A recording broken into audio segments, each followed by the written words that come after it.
But okay, my name is Katie Oitman, as I had stated, and I am the program coordinator for Safe Haven's Interfaith Partnership Against Domestic Violence and Elder Abuse. So, uh, here at Safe Havens, we work at the intersection of elder abuse and domestic violence and faith. And so what we do is we connect faith communities with their local service providers to work together to end domestic and sexual violence and elder abuse. And we know that no one should have to choose between faith and safety. So that's why we do this work. And we're very excited to be here with you all today. So, as we get started, I would just like to thank the Office on Violence Against Women for supporting this work and supporting this webinar series. The Office on Violence Against Women supports our national work to help all people who experience domestic violence, and so that no one has to choose between faith and safety and faith. And so we at Safe Havens have a long-standing partnership with Casa de Esperanza. Casa de Esperanza is a leader in the domestic violence movement and a national resource center for organizations working with the Latinx community in the United States. We really value our partnership with Casa de Esperanza and are very happy to be working with them today on this webinar. And so here I am going to introduce Paula Gomez Storley, who is the Senior Director of National Training and Technical Assistance at Casa de Esperanza, and I'll turn it over to her to start this webinar. Thank you so much for being here today. Thank you, Katie. Hello, everyone. It is a pleasure for me to be with you today. And before we get started, I just wanted to see where you are from. If you could please write in the chat your name. Your name will pop up, your title rather, and your state where you're calling from today to get a sense of the type of work that you do and where you are doing it. So we have Advocate in Michigan. Thank you. Colorado, Michigan again. Alaska, Colorado again. Maryland, it's great. Legal Services, Director of Legal Services. That's wonderful. So I am out of Massachusetts, and our organization, Casa de Esperanza, is based out of Minnesota. And we also have a national project, which is the National Latino Network for Healthy Families and Communities. And I'll tell you a little bit more about the National Latino Network and the areas of work that we do. And as Katie mentioned, I am Senior Director of National Training and Technical Assistance and of Casa de Esperanza. The next slide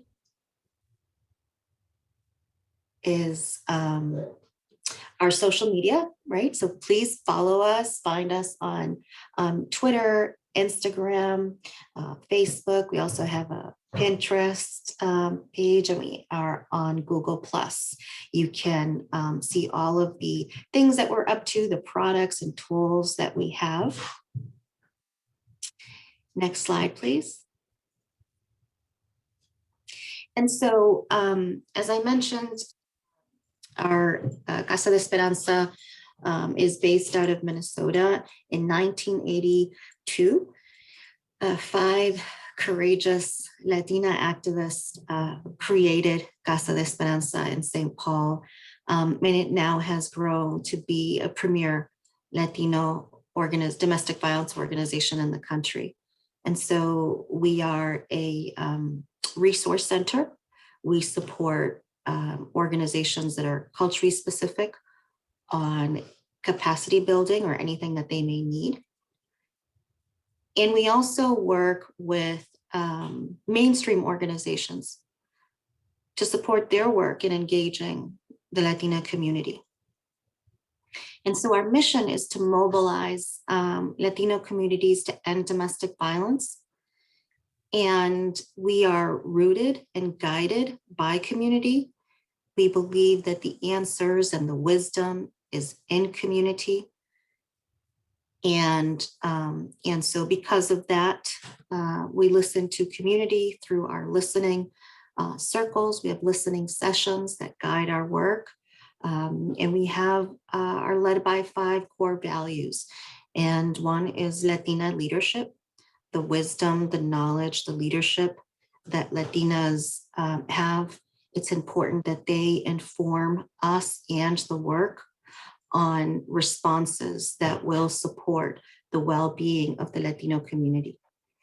Entrepreneurship, in the sense that we may do things differently, coming from a culturally responsive lens, responding to culture. It's not a one size fits all. There are some things that for some survivors may work that for others may not. And so we approach the work in different ways, and maybe creative as well. And so that's what we uphold, the value of entrepreneurship, organizational excellence, and that what we are doing, we are striving for excellence within ourselves and others, and lead lives that are free of violence, modeling that to ourselves and to one another. And as I mentioned, we're really grounded in community solutions. Next slide, please. It is to continue to say that we recognize that it's community that will end domestic violence, not systems or organizations. There are systems and organizations that provide services, that provide tools.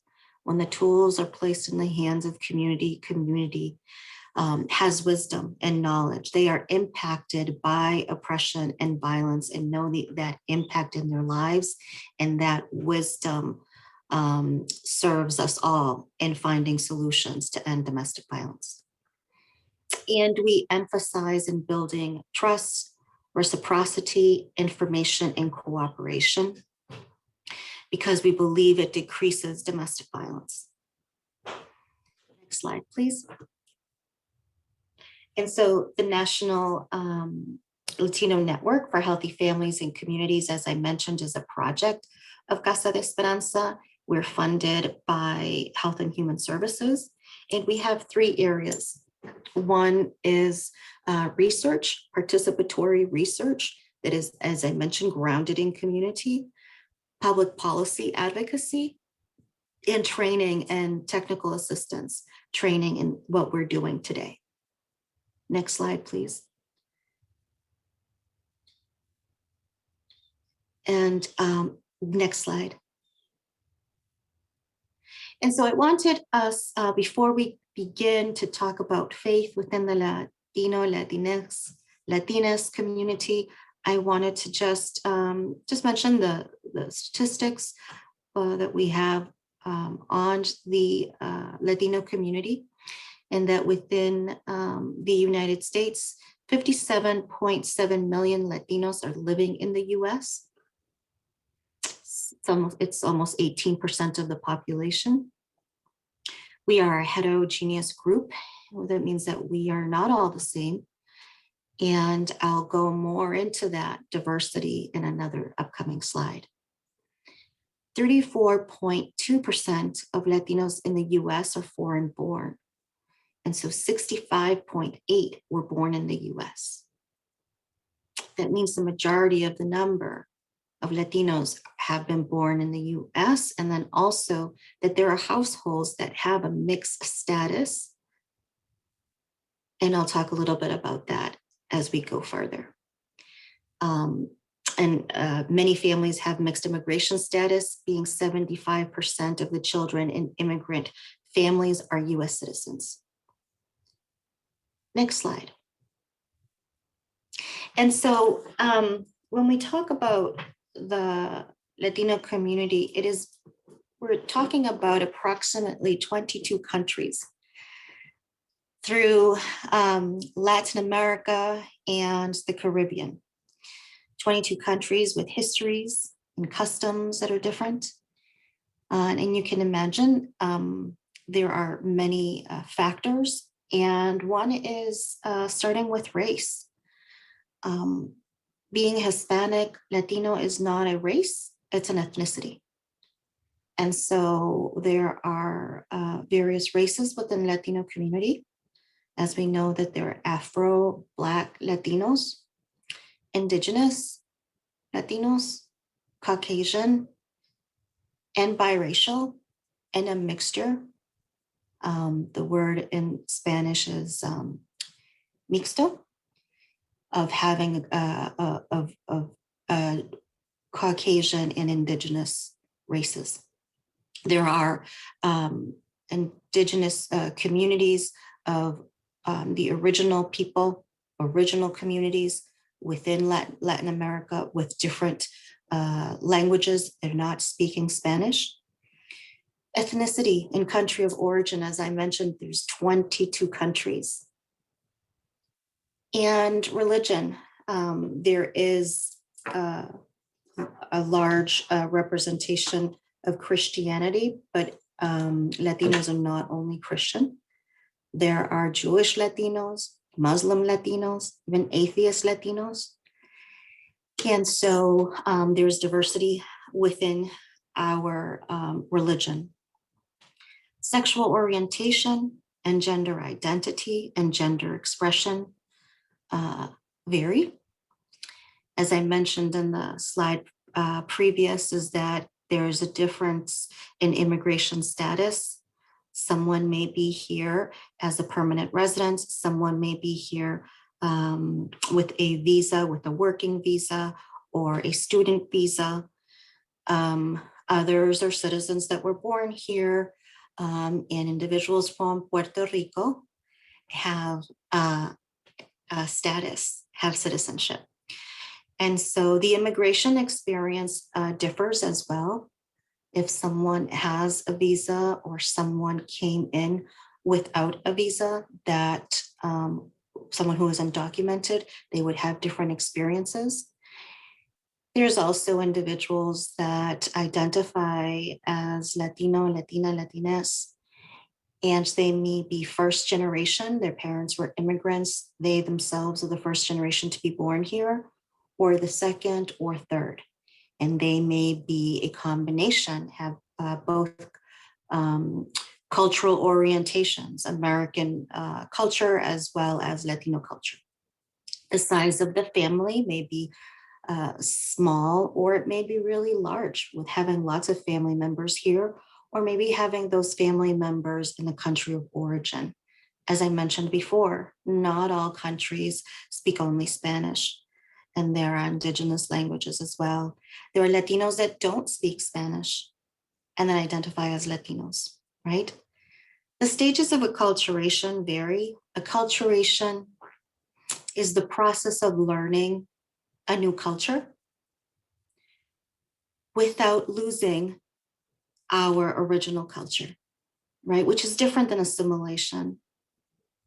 Assimilation is learning a new culture and almost giving up and dismissing the original culture. So acculturation is the process of learning a new culture and also being able to navigate that culture. There are different stages of acculturation, and depending if an individual who was an adult who came to this country, having had a whole life of being a child, adolescent, and adult in another country, and being emerging in that culture, and then having to learn a new culture is going to be a different process of their, let's say, 3-year-old or 5-year-old child, right? Certainly a different process than that teenager that maybe came here without a choice. The teenager was told that their family is going to come to the US.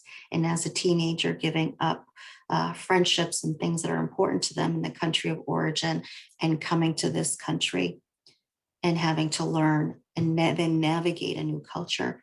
So there are various stages of acculturation in individuals and even in families.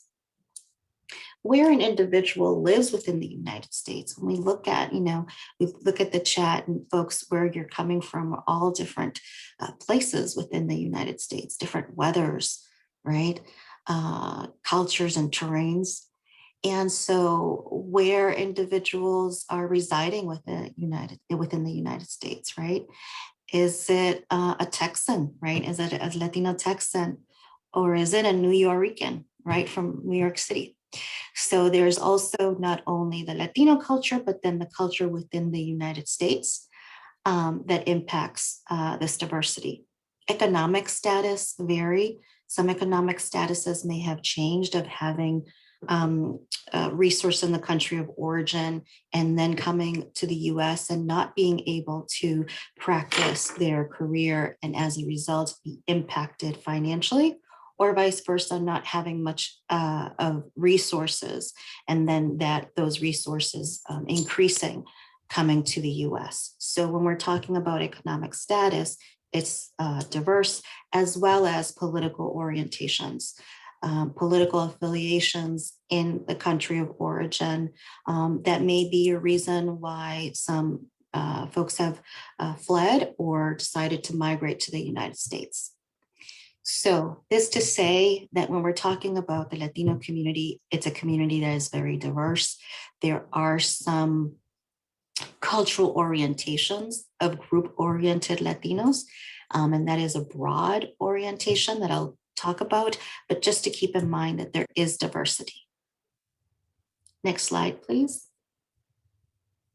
And so one of these cultural orientation is a group-oriented orientation, that relationships are important, and it's important to build relationships with the people that we work.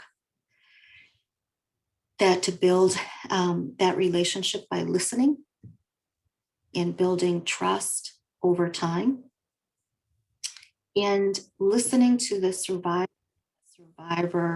leads the work. The survivor leads the support that we provide. They know best because they've been impacted by the abuse and know how that abuse has impacted various parts of their lives. And so part of our role is to support them with information, resources, connections with other sources of support, and to approach this work, as many of you do, in an empowerment model. Next slide, please. And so when working with the Latino community, it's important when we see this slide, as I mentioned before, is that the survivor, the Latino survivor, is really at the center. Latinos experiencing violence in their families. How is this violence also impacting the family, not just themselves, but the family? And so that really is at the center. Then to have an advocate who is able to who has a knowledge of Latino culture, an understanding, the slide in the back, please. Thank you. An understanding of that culture, and then also an appreciation of that culture. What is essential, and it's really important, to have organizational understanding and support as well. And that the leadership and that the organization understands these Latino realities, and based on that reality, that the work that is done with Latinos is probably going to look different. And I'll talk more about that in slides to come. But if you look at this Latino advocacy framework, it is, again, centering the experience of Latino survivors, having an advocate that can support that, and importantly, having an institution that can support that advocate, that has that understanding. The institution has an understanding, and therefore the advocate may be doing things in a different way to be culturally responsive to the Latino survivor. So it's essential that organizations understand this as well. Next slide, please. So we're talking today primarily about the Latino community, and it's important to note that everyone has culture. Every single individual has culture. We typically have discussions or think of individuals that may be early or newcomers to the country that have culture, but all of us, every individual in the community has a culture. And so culture is a pattern of beliefs, attitudes, and behaviors that are transmitted from one generation to the other, and that allow us to adapt to one another and the environment. And so because the environment is continuously changing, culture changes and is fluid as well. Next slide, please. So cultural orientations, and this is what I wanted to talk a little bit about when you might see differences in the way the work is done of supporting survivors. And so there are group-oriented cultures that impacts the way individuals communicate. They may communicate by telling a story. Stories are important, storytelling. And so stories are passed down from generation to generation, but everyday conversations have stories in them. And so instead of an individualistic culture that has a question and answer, so I ask a question and I'm expecting an answer, maybe as long as one sentence, no more, to answer the question, right? Bullet points. That's very different than a story, telling you a story. So the individualistic culture, things are linear, bullet points, as opposed to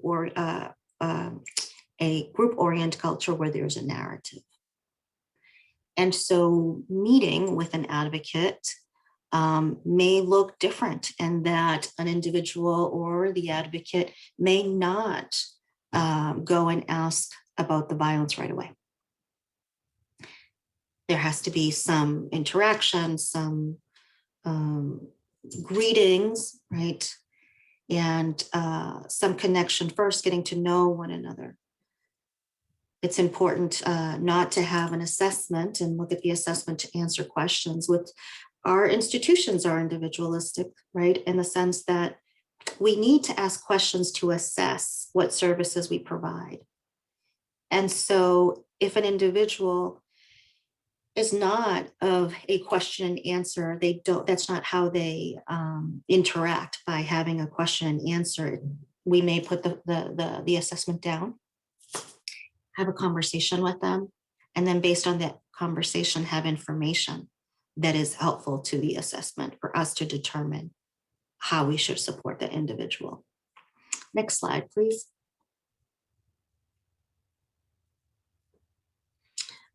Community is central in that when looking at an individual, the survivor in front of us, it's not just that survivor, but how are these decisions, these resources they're given, how will they impact not only themselves, but their family? And by family, I mean extended family. The family does include cousins, uncles, grandmothers, nieces and nephews, and family in their country of origin, that they may be living day in, day out in these two worlds, right, of connecting with their family that is in their country of origin, as well as family members that they have here. And so when safety planning, those are two realities to keep in mind. And when looking at well-being of a survivor, those two realities in this country and another country are important to that survivor. Next slide, please. And so continuing on this, the way in which we do the work varies.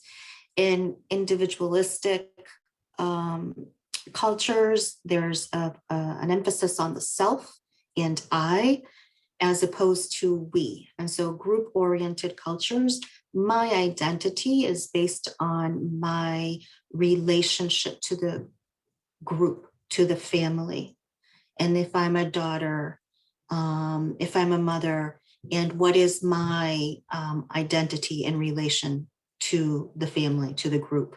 And so making decisions such as going into shelter, it's not a decision that I make just by myself or that only impacts myself. Individualistic culture values the doing and outcome as opposed to being and process, right?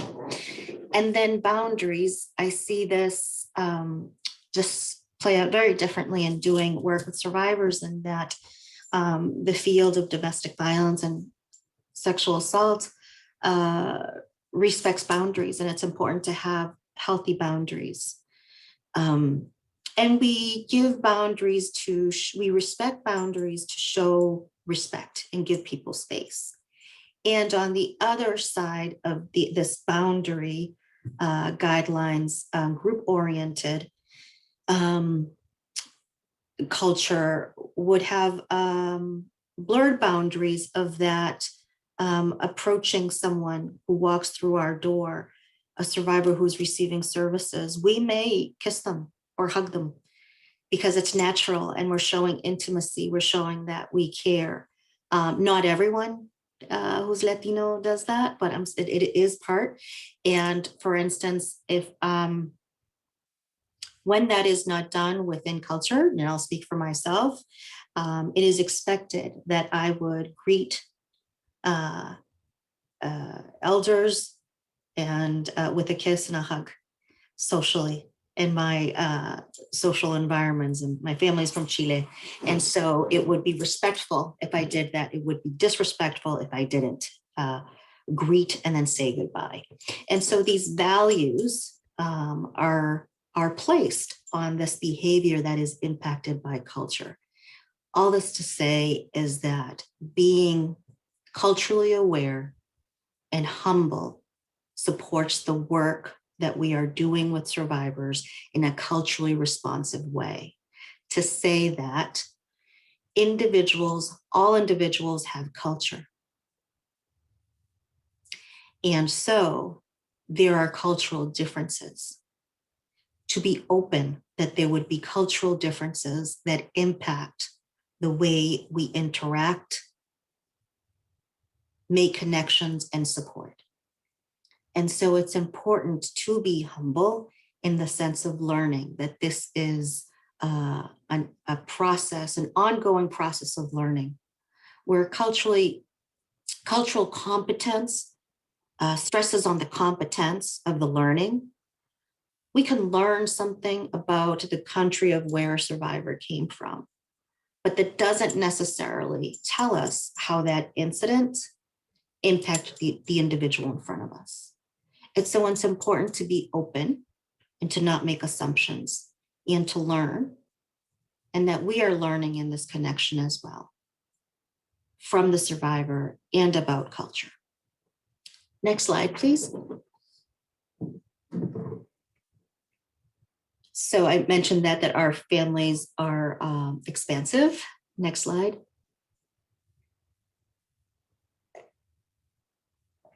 And I mentioned it before, but a review of the various reasons why people would choose to leave everything behind. Slide previous, thank you. Everything behind in their country of origin to come to the United States, or to other countries for that matter, and is to reunite with family is the biggest reason. They may have family member here and they're reuniting with family members. For economic opportunities, if there has been an economic crisis in the country of origin, if their economic status has changed for whatever reasons to come to the US for economic opportunities as well as educational opportunities. And so one may apply for a job here in the US, may have an employment visa or an educational visa. Sorry, I have a pop up here. And others are coming to this country for those opportunities and may not have a visa. They're fleeing persecution, and by persecution, it could be a group of people or an individual. And again, with individuals, could be fleeing abuse. Next slide.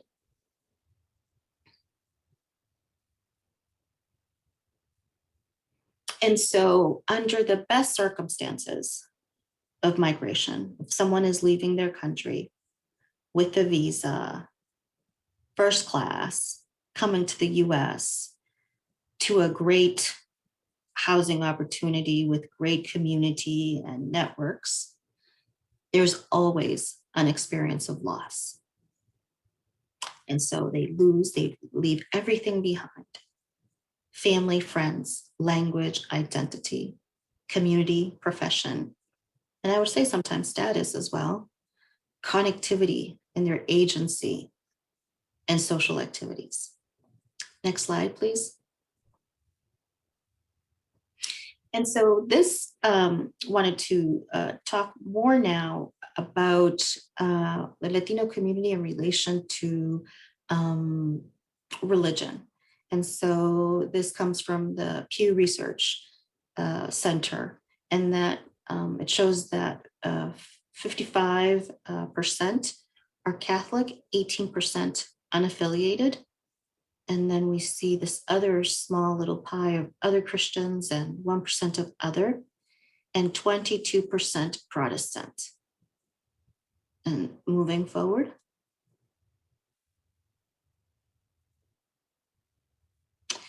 And so faith, we saw in the pie chart before of denominations, religious denominations. And at the same time, faith does impact Latino culture or is present within Latino culture in various ways. Even if an individual who may be Latino may be practicing or may not be practicing, it shows up in culture in various ways. And so I'll go to the second bullet that there are Latinos who I mentioned before who are not affiliated with any religion, but may be using religious terminology that is part of the language. There's a large representation, a religious representation of Christian and Catholic with origins of Spanish colonization within Central and South America, as well as the Caribbean. So it's also to note that there is, when we're talking about religion, in the context of Latin America, that there is an origin of oppression that was part of colonization, of forcing individuals to let go of all of their spiritual and religious practices and to adopt Christianity. Similarly, as within the United States and other parts of the world. And there are representations that are present in various parts of Latin America of representations of saints and the Virgin Mary. And there are symbols of and source of strengths and solace. In terms of community, there may be prayer chains within the church, or communities are formed of community support and mobilization. And what I mean by that is that the community is a religious community, is also a source for individuals who migrate to the US, is a source of support spiritually, but also as well as community connectivity to individuals who speak the language, who know culture, and there's a sense of community, and that mobilization that happens within community, in communities of faith, for the benefit and good of all. So, and someone may have not been practicing religion in the country of origin, coming to a church or religious institution is a source of connectivity and support. Next slide, please. So, next slide again. And so I like this quote by Cesar Chavez, who was a migrant activist in the US. When you have people together who believe in something very strongly, whether it's religion or politics or unions, things happen. Next slide. Within Latin America, there have been religious leaders who have advocated for the human rights of individuals. And so it's another example of when the religion and religious leaders in the institution serves as an agent of social change and social justice. And having religious leaders be involved with social justice initiatives for the human rights of individuals has been common in Latin America. Next slide, please. And so through my work in working with the Latino community, it has been important to be open and to be guided by survivors, and in terms of what their needs and hopes are, and also how faith appears in their life. And so I'm dating myself, but I've been working with survivors for the past 25 years, 26 years or so. And so I had received messages of the work that we do with survivors in terms of domestic violence survivors. We should not be talking about religion and right with them, and that we are coming from a place of being a nonprofit. We are an organization that provides support and resources, but it's not something that we promote or condone in religion.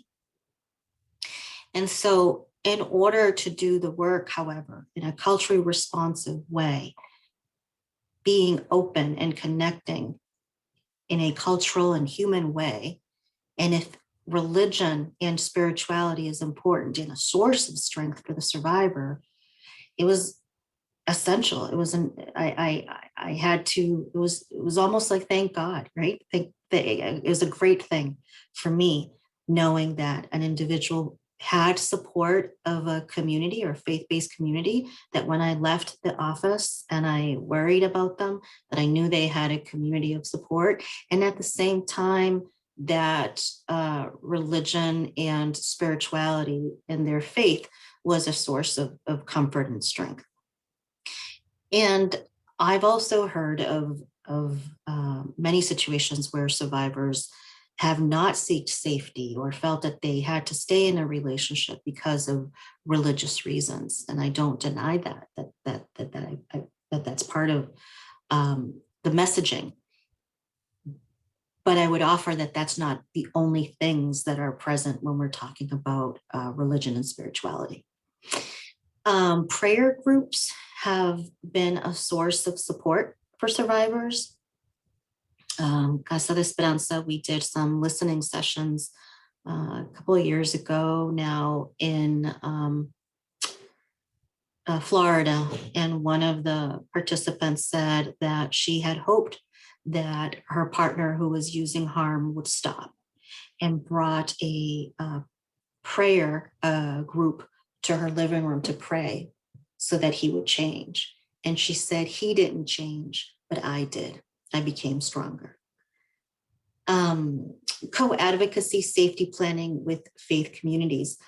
I have also, in many occasions, have worked with the faith leader in the community where we had an established relationship.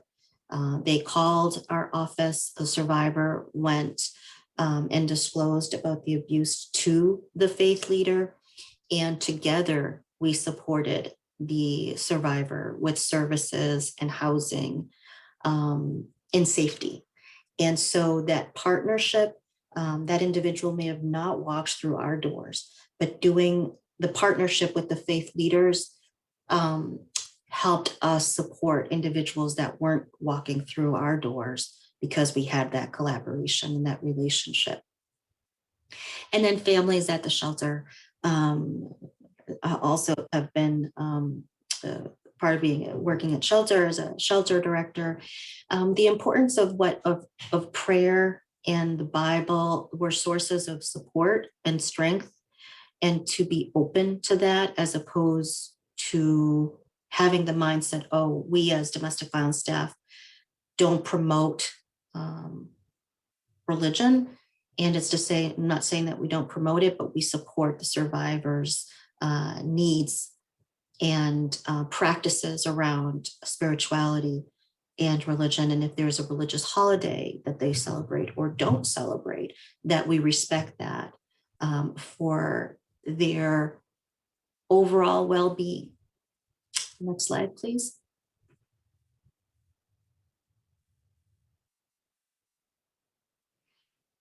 So collaboration among advocates and faith communities. And so what I can say is that it takes time. It's important, as we know the community, our community, that we know the faith leaders within our community, and also the faith leaders who may be lay leaders who are not, let's say, have a status, but have a lot of influence in the community and engage the community. We've done listening sessions, bringing people together with clergy, both here and Argentina a couple of years ago. And these folks had about 30 people and like just in WhatsApp, just sending texts, 30 people to listen to a training.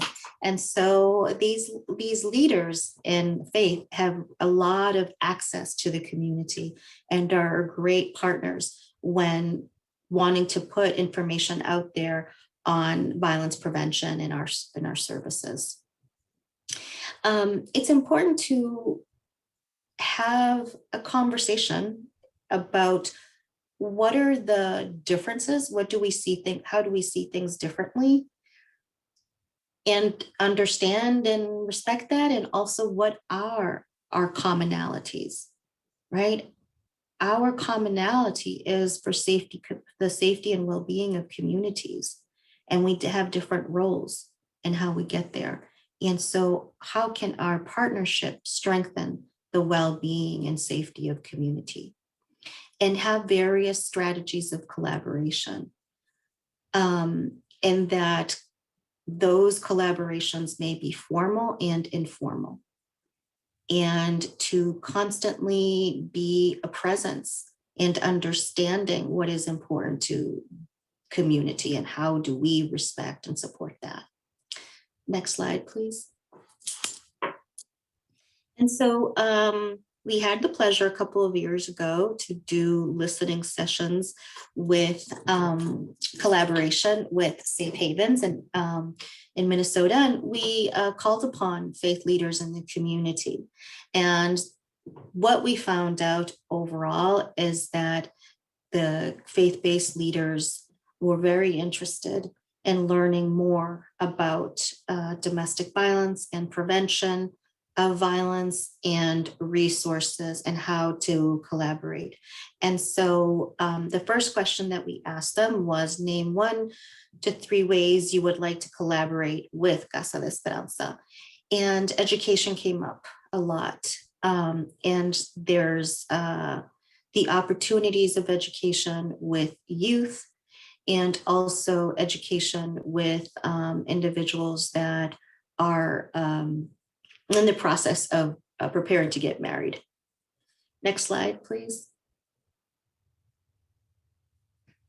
I'm going to skip these next slides for the purposes of time. If you could go to slide 31, please.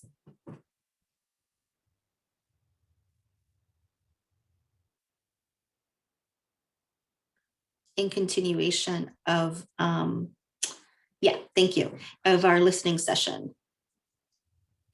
Do you know of an individual in your place of worship who has experienced abuse?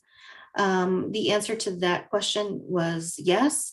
They were not hearing stories of physical abuse, but certainly verbal, economic, and emotional abuse. So we know that the community does reach out to faith leaders and does disclose about their abuse, the abuse that they're experiencing. And I don't know, is this to say, did physical abuse happen, but they didn't share it with their faith leaders? Or is it that physical abuse did not appear? That's something that we don't know from this answer, but we do know that they're disclosing. And so it's underscores the importance of our collaboration. Next slide, please. As a faith leader, have you supported these individuals and families? And the answer was yes, and through doctrine and scriptures, but also listening without judgment, which was wonderful to hear. And then was great is that they had known, they were aware of community resources that they were able to offer. Next slide, please. And following, what resources have you offered to individuals and families? Those are specific to Minnesota, but just another example of that they had awareness of the resources that were available in the community. Next slide. Other resources were therapists and groups. And what was really underscored by them is that the resources needed to be in Spanish, and that it was important for the creation of resources to be in Spanish as opposed to being in English and then translated, to have the services delivered that support in Spanish. And lastly, one participant said, I asked my church group, I mentioned that already, to come and pray so that my partner would change. My partner didn't change, but I did. Thank you. And next slide, and that is all of our slides. I wanted to leave some time for any questions that you may have so that I could answer them, or to share what has really worked in your community when reaching out to faith leaders in your work to support Latino survivors where you are working in your community. And I'm going to go to the chat to see your answers.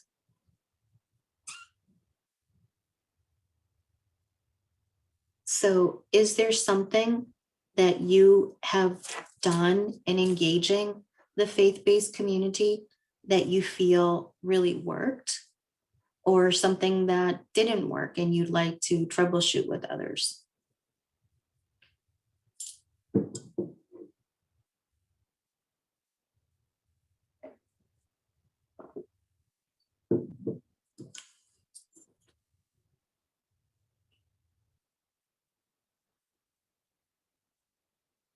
We'll pause if anybody has any questions or anything that they'd like to add.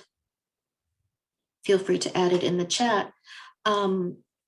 While you're doing that, what I wanted to let you know is that we provide training and technical assistance. And if you'd like to reach us, we also have lots of tools on working with Latino communities, or ways to support language access and having language access plans within organizations. And you can find us at the National Latino Network.org. And my email is here, pgomez-storti@Casa de Esperanza. If you have any question or are looking for a resource or training, I would be happy to provide that for you. And so if there are no questions or comments at this time, I just wanted to say thank you for coming and attending this webinar. It has been my pleasure to be with you and talk about the work that we have done with faith in our Latino community. Thank you so much, Paula. This is Katie again with Safe Havens, and I just wanted to let you all know that we do have some upcoming webinars. So we will have this webinar again in Spanish. If you know anyone who would like to be part of this entirely in Spanish, and you can see on the screen the other webinars that we have coming up. We just wanted to thank you all so much for being here today. Thank you, Paula. You did a really great job. It was very informative. And if you would like to contact us, please let us know. So thank you. And I hope you all have a great day.